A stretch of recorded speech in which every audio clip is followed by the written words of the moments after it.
Back in 2019, Voigtländer released a 50mm f1.2 lens, and today I'm going to talk about my experience using that lens for travel and street shooting scenarios, and I'm going to tell you if I think it's still worth getting in 2024 and beyond.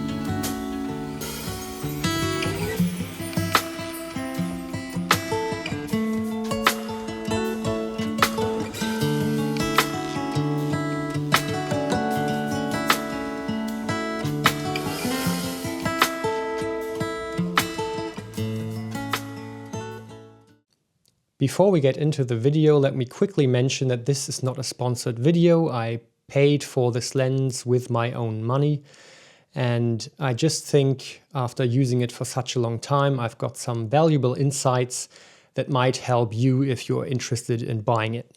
When you search for this lens online, you will quickly find that there's two versions of this lens. One is called the Nokton E and the other is called the Nokton SE. The S standing for stills and the E standing for the E mount.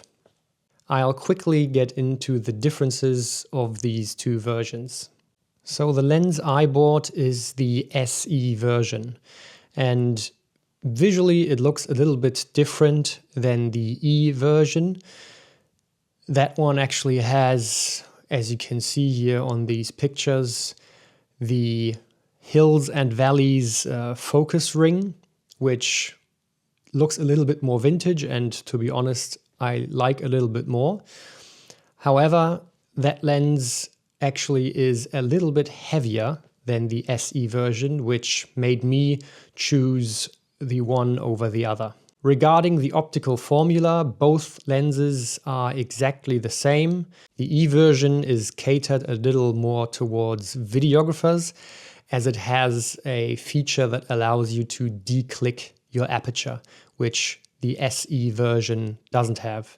And thereby, it's around 50 grams lighter.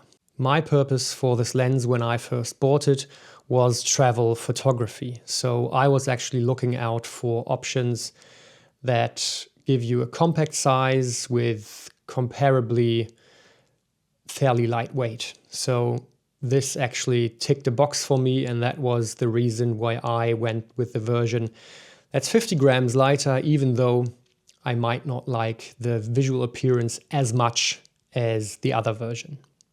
So let's talk about build quality. And to be honest, there's not much to talk about because, in my opinion, the build quality is exceptional, as you would expect from a Voigtländer lens. It's a full metal build, it's got a very nice heft to it, the focusing ring turns very nice and smoothly, the aperture ring has some heavy clicks which I quite enjoy, which gives you a real and nice tactile feel when using the lens. Also, the lens has electronic contacts, so it actually communicates all the EXIF data to your camera and bakes it into your RAW files. The next point I want to talk about is usability. So I've been using this on a Sony A7 full frame body, and it was just an absolute joy to use and still is. So this is by far my most used lens in the last 2 years, and for very good reason. And that brings me to the next point I want to talk about, which is image quality. The first thing that made me fall in love with this lens was its color rendition. So when I pulled up the RAW files for the first time on my computer, I was just blown away by the color rendition. It's got just a lot of micro contrast, this lens, so it's out of the box. You get fairly contrasty looking RAW files, which I quite enjoy because I tend to go for that contrasty look anyway, so it fits really nicely into my workflow.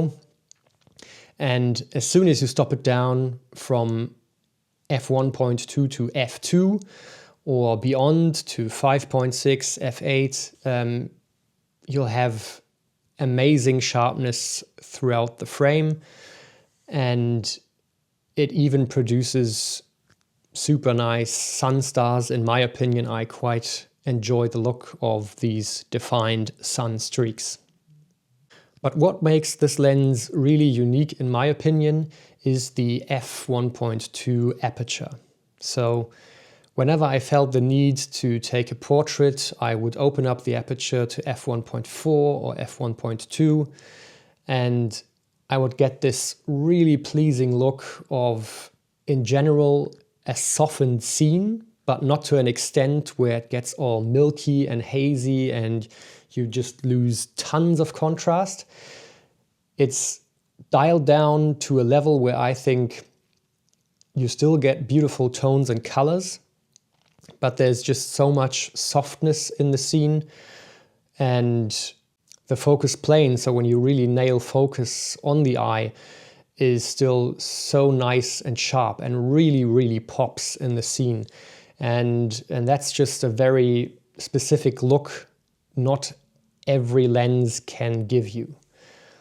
Yes, there is a little bit of chromatic aberration when you shoot wide open, but honestly, I actually have not even removed the chromatic aberrations in post-production, because sometimes I actually think it kind of adds to the look of the image. But still, if you actually want to get rid of it, it's just a simple click in Lightroom or whatever other photo editing software you're using to actually get rid of the color cast.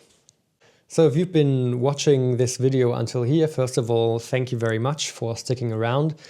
But also you might be thinking, okay, this is all just praise and positives. What are the actual cons of this lens? And to be quite honest, I'm having a hard time of finding any for me personally. I know a couple of reviewers have mentioned the fact that yes, this lens doesn't have weather sealing, even though it's fairly expensive for what it is. And yes, I don't bring this lens into pouring rain, but also if it's just spitting a little bit of rain outside, I don't really have any issues bringing the lens or any, thoughts of it might break the lens. So for me personally, that con kind of hasn't had an impact in my practical use. So yeah, anyway, if that's an issue for you, that's certainly something you should consider when choosing or not choosing this lens. The one big con I would agree upon with pretty much all the other reviews out there is the price. I think it came onto the market at 1,200 euros when it was released in 2019. And for a standard prime lens like a 50mm, which often you can get for 200 euros or even less sometimes, that's a fairly steep price, and I totally agree. But that is actually one of the reasons I'm making this video today, because prices on the used market have come down quite significantly. I bought my lens for around about 700 euros or so when I bought it used 2 years ago. And that was money well spent. And I think nowadays you can get it even cheaper than 700 euros, of course, depending on condition.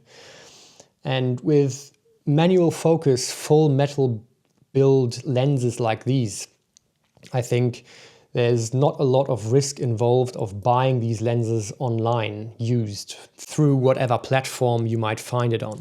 So taking that into consideration, I personally think this lens is now more interesting than it's ever been. Because if you would have asked me if I would have bought the lens back in 2019 at full market price, I would have not. That's just a little too far out of my budget range. And that brings me to the conclusion of this video. So, would I recommend buying this lens? If you have the money for it, absolutely. I know it's a little bit expensive for a standard view 50mm prime lens, but for me personally, it's brought me so much joy. It's the reason I pick up my camera and go out and shoot even more than the camera itself.